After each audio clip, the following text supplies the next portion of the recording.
నా పేరు సదరం జ్ఞానేష్ అండి. నాది విశాఖపట్నం అండి. తెలుగుదేశం ప్రభుత్వం అసలు బీసీలకి ఏం చేసింది అనుకుంటున్నారండి? ప్రతిపక్షాల వాళ్ళు వీళ్ళందరూ బీసీలకి అసలు ఏం చేయలేదు అంటున్నారు.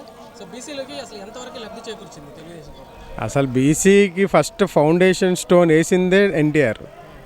తెలుగుదేశం పార్టీ పెట్టిందే బీసీల కోసం.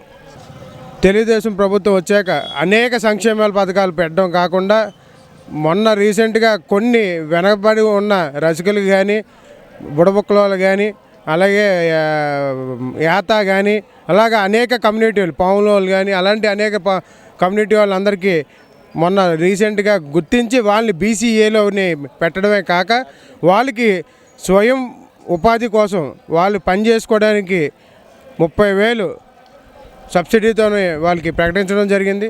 అదేవిధంగా మన బీసీ లోన్లు చూసుకుంటే మన ఇన్నోవా కార్లు కానీ ఇన్నోవాస్ కానీ అలాగే ఇప్పుడు వాళ్ళకి ఇల్లులు కానీ పట్టాలు కానీ అనేక సంక్షేమాల్లో బీసీలకి ఎటువంటి ఏ పరిస్థితిలో కూడా అన్యాయం జరగలేదని మీ అందరికీ తెలియజేస్తున్నాను.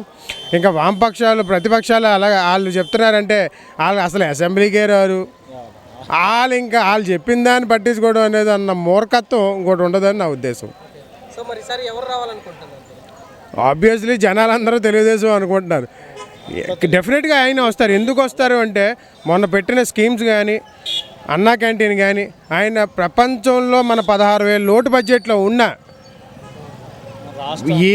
మొత్తం 112 పథకాలు ప్రపంచంలో ఏ రాష్ట్రం కూడా పెట్టలే. మన డబ్బున్న రాష్ట్రాల్లో చూసుకుంటే ఇప్పుడు తెలంగాణ చూడండి, బెంగళూరు చూడండి, ముంబై కానీ అలా ఏ రాష్ట్రం చూసుకున్నా వాళ్ళకన్నా మనకున్న సంక్షేమాల పథకాలు అనేక పథకాలు. సో ఆ విధంగా చూసుకున్నా సరే ఇవాళ మనం డెఫినెట్గా రేపు రానున్న 2019లో హైయెస్ట్ మెజార్టీతో గెలుస్తామని చెప్పి మీ అందరికీ తెలియజేసుకుంటున్నాం. థ్యాంక్ యూ అండి. వార్తావాణి న్యూస్ ఛానల్ ఎప్పటికప్పుడు రాజకీయ, సినీ విశేషాలు, స్పోర్ట్స్ మరియు సాంకేతిక పరమైన మరెన్నో విషయాలను మన ముందుకు తెస్తుంది. మరింత సమాచారం కొరకు వార్తావాణి న్యూస్ ఛానల్ ని సబ్స్క్రైబ్ చేయండి.